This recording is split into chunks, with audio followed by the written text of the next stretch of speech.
សុស្ដីបងប្អូនអរគ្នាអង្ការពីថ្ងៃទី28នៅប្រទេសភូមាវាមិនរំជួយដីហើយក៏វាសាយភាយមកដល់ប្រទេសថៃចាហើយមានអាគារខ្ពស់ពីរដែលនៅរំតំគ្នាបងប្អូនគឺវាមានកម្ពស់ប្រហែលជាខ្ទង់50ជាន់ជាងចានៅពេលនោះមានបរិះម្នាក់ចាគាត់ឆ្លងពីអាគារមួយទៅអាគារមួយទៀតដោយតាមនេះបងប្អូនឃើញអត់ក៏បានភ្ញាក់ផ្អើលនៅក្នុងប្រទេសថៃ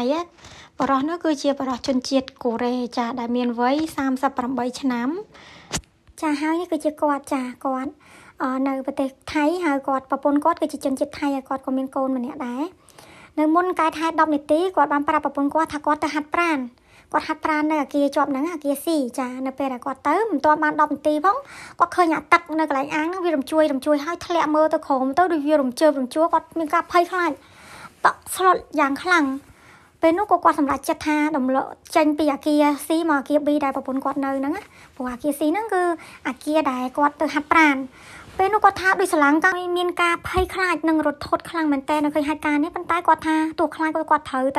ទៅយកជួយប្រពន្ធកូនរបស់គាត់ថ្ងៃហ្នឹងគេមានរបៀបដូចធ្វើស្ពានណាបងប្អូនធ្វើស្ពានជាប់គ្នាដល់ឆ្លងទៅអាគារមួយទៀតអញ្ចឹងពេលគាត់ទៅគាត់ដឹងថាអាគារហ្នឹងស្ពានហ្នឹងវាបែកវាបាក់វាដាច់យ៉ាងម៉េចគាត់ដឹងថាទៅតែមុខហ្មងគាត់រត់ហក់ទៅមុខហ្មងដល់ពេលគាត់ហក់ទៅមុខហើយស្រាប់តែមើលទៅរបៀបដូចអាគារខាងក្រោយអាស្ពានហ្នឹងរបៀបថាវាដាច់គ្នាហើយវារត់មកបុកគ្នាវិញគាត់ថាអត់ដឹងអីសោះដឹងតែទៅមុខគាត់មើលទៅវាភ័យពេលទៅដល់អាគារនោះគឺអត់ឃើញប្រពន្ធកូនគាត់ទេគាត់សម្រេចចិត្តថាអត់ជីចដាប្រអប់ចុះមកវិញទេតែថាជួយដីជីប្រអប់ខ្លាចជាប់នៅក្នុងចដាអញ្ចឹងគាត់សម្រេចចិត្តចុះពីជាន់លើហ្នឹងរហូតដល់ក្រោមចាហើយវាបុកជើងបុកអីណាកន្លែងនោះផងអញ្ចឹងទៅធ្វើឲ្យគាត់ដើរលេងចង់រួចពេលគាត់ថាពេលភ័យចេះតែទៅអត់មានឈឺទេដល់ពេលមកដល់ឃើញប្រពន្ធកូនសុខសប្បាយអញ្ចឹងគាត់ដើរអស់ជើងហ្មងចាប់ផ្ដើមឈឺហ្មង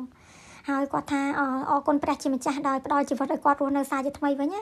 ហើយឃើញអ្នកតបខមមិននៅក្នុងព័ត៌មានហ្នឹងថាបរិះហ្នឹងការនៅរៀនក៏អញ្ចឹងដែរ